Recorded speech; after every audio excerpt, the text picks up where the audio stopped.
بسم اللہ الرحمن الرحیم۔ السلام علیکم ورحمۃ اللہ وبرکاتہ۔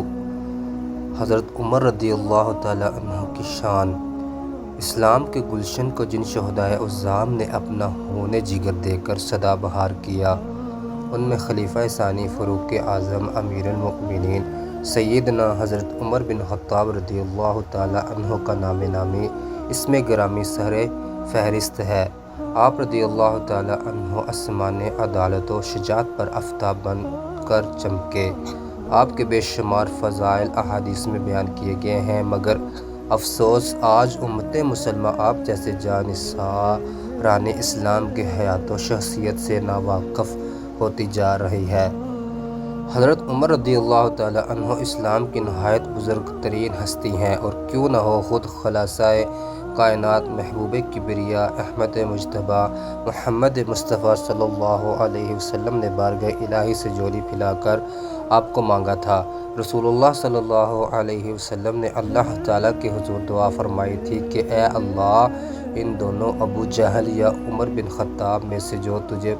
زیادہ محبوب ہو اس کے ذریعے اسلام کو عزت عطا فرما، اور یہ دعا حضرت عمر رضی اللہ تعالیٰ عنہ کے حق میں قبول ہوئی۔ حضرت عمر رضی اللہ تعالیٰ عنہ کی ذات وہ ذات ہے جن کے اسلام میں داخل ہونے پر فرشتوں نے بھی خوشیاں منائی۔ حضرت جبرائیل آسمان سے نازل ہوئے اور حضور نبی کریم صلی اللہ علیہ وسلم کی خدمت میں عرض کیا۔ اس وقت آسمان والے بھی عمر کے اسلام قبول کرنے پر خوش ہو رہے ہیں۔ نیز حضرت عمر کی فضیلت بیان کرتے ہوئے خاتم الانبیاء صلی اللہ علیہ وسلم نے ارشاد فرمایا، اگر میرے بعد کوئی نبی ہوتا تو وہ عمر بن خطاب ہوتے۔ سابقہ امتوں میں کچھ محدث ہوتے تھے، وہ تو نبی نہیں ہوتے تھے، لیکن انہیں اللہ تعالیٰ کی طرف سے صحیح باتوں کا الہام ہوتا تھا۔ حضرت نبی کریم صلی اللہ علیہ وسلم نے ارشاد فرمایا، اگر میری امت میں کوئی ایسا شخص ہو سکتا ہے تو وہ عمر بن خطاب ہیں۔ اسی کا ثمرہ تھا کہ اگر کسی مسئلے میں مسلمانوں کا اختلاف ہوتا اور حضرت عمر رضی اللہ تعالیٰ عنہ کی رائے دوسرے صحابہ کرام رضی اللہ تعالیٰ عنہ سے مختلف ہوتی تو وہ وحی نازل ہوتی تھی جس سے حضرت عمر کی تائید ہوتی، یعنی اللہ سبحانہ و تعالیٰ نے حضرت عمر کی زبان و دل پر حق کو جاری فرما دیا تھا۔ یہی نہیں بلکہ قرآن مجید میں بعض مقامات ایسے ہیں کہ جو کلمات حضرت عمر نے پر کہے وہی الفاظ عرش سے خدا کا قرآن بر کر نازل ہوئے، جیسے سورہ بقرہ کی وہ آیت جس میں مقام ابراہیم پر نماز کا حکم ہے، دوسری آیت حجاب جو سورہ احزاب میں ہے، اور تیسری سورہ طلاق کی وہ آیت جس میں فرمایا گیا ہے کہ حضرت نبی کریم صلی اللہ علیہ وسلم اگر اپنی موجودہ ازواج کو طلاق دے دے تو اللہ تعالیٰ ان سے بہتر بیویاں آپ صلی اللہ علیہ وسلم کو عطا فرما سکتا ہے۔ حضرت عمر کو اللہ تعالیٰ نے ایسے رعب عطا فرمایا تھا کہ ان سے فاسق و فاجر تو کجا شیطان بھی خوف کھاتا تھا۔ ایک مرتبہ حضور نبی کریم صلی اللہ علیہ وسلم نے ارشاد فرمایا، اس ذات کی قسم جس کے قبضے میں میری جان ہے، اے عمر، شیطان تمہیں جس رستے پر چلتا ہوا دیکھتا ہے وہ اپنا رستہ بدل دیتا ہے۔ نیز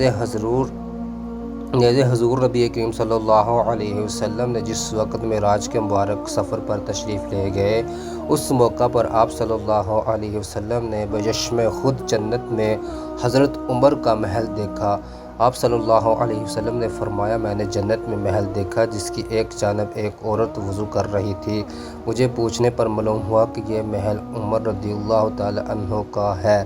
حضرت عمر رضی اللہ تعالیٰ عنہ کی فضیلت کا اندازہ اس بات سے کیجئے کہ خود خلاصۂ کائنات صلی اللہ علیہ وسلم نے حضرت عمر رضی اللہ تعالیٰ عنہ سے اپنے لیے دعا کی درخواست کی۔ واقعہ یہ ہے کہ ایک مرتبہ حضرت عمر رضی اللہ تعالیٰ عنہ نے حضرت نبی کریم صلی اللہ علیہ وسلم سے عمرہ کی اجازت طلب کی تو حضور نبی کریم صلی اللہ علیہ وسلم نے انہیں اجازت دیتے ہوئے ارشاد فرمایا، بھائی ہمیں اپنی دعاؤں میں بھول نہ جانا۔ حضرت ابو بکر رضی اللہ تعالیٰ عنہ سے روایت ہے، میں نے حضور نبی کریم صلی اللہ علیہ وسلم کو یہ ارشاد فرماتے ہوئے سنا کہ سورج کبھی بھی عمر سے بہتر کسی شخص پر طلوع، نبی کریم صلی اللہ علیہ وسلم کے بعد تمام امت میں سب سے بہترین آدمی پہلے